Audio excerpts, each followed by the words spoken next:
नमस्कार मित्रों, मैं राइटर आशुतोष पांडे उर्फ आशु बाबा आप सबके समक्ष प्रस्तुत हूं अपने ऑफिशियल चैनल से एक सीरीज शुरू कर रहा हूं जो हमारे रिकॉर्ड हुए गीतों का विभिन्न कलाकारों द्वारा। तो आइए आज की सीरीज में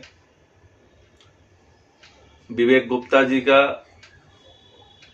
स्वरबद्ध किया हुआ मेरे कुछ शब्द भोजपुरी लोकगीत अच्छा लगेगा।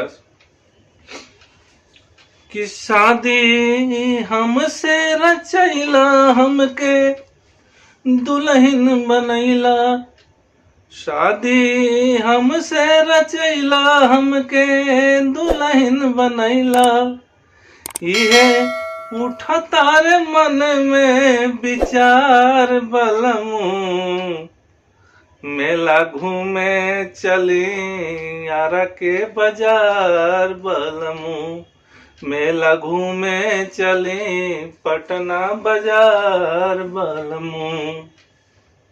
अंतरा है कुसुम रंग साड़ी मैचिंग साया भीतर में, गहना के महंगा सेट गुथनी गतर में, कुसुम रंग साड़ी मैचिंग साया भीतर में, गहना के महंगा सेट गुथनी गतर में, बांधव घड़ी हम कलाई रउआ जन घबराई, बांधव घड़ी हम कलाई रउआ जन घबराई, हम लइका नइखी ना बानी नदान बलमू, मेला घूमे चली बक्सर बाजार बलमू, मेला घूमे चली बक्सर बाजार बलमू।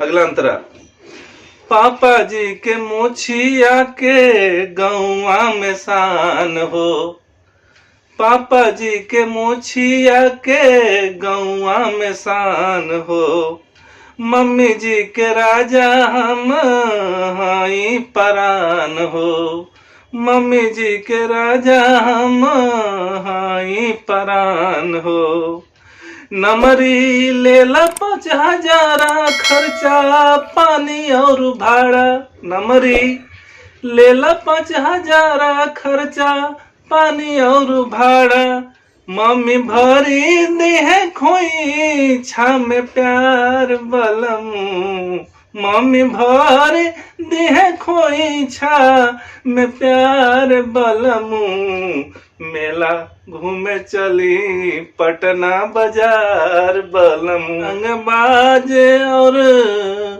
विवेक जियाव भैया, रंगबाज विवेक जियाव, पांडे आशुतोष जी के गीतिया तू गाव, पांडे आशुतोष जी के गीतिया तू गाव, सोचा समझा जाचा बहू बेटी नियन रख, इहे बाटे अब विवेक के फरियाद बलमू, इहे बाटे अब विवेक के फरियाद बलमू, मेला घूमे चली हाजीपुर बाजार बलमू, मेला घूमे चली छपरा बाजार बलमू, मेला घूमे चली गोरखपुर बाजार बलमू, शादी हमसे रचैला हमके दुल्हन बनैला, इहे उठा तारे मन में विचार बलमू, मेला घूमे चली आरा के बाजार बलमू, मेला घूमे चली आरा के बाजार बलमू। धन्यवाद। बहुत याद आते हैं अपने शब्द। अपनी इस सीरीज के दौरान लगभग हर महत्वपूर्ण गीतों को जो मेरे विभिन्न कलाकारों द्वारा स्वरबद्ध किया गया है आपको सुनने को मिलता रहेगा। धन्यवाद।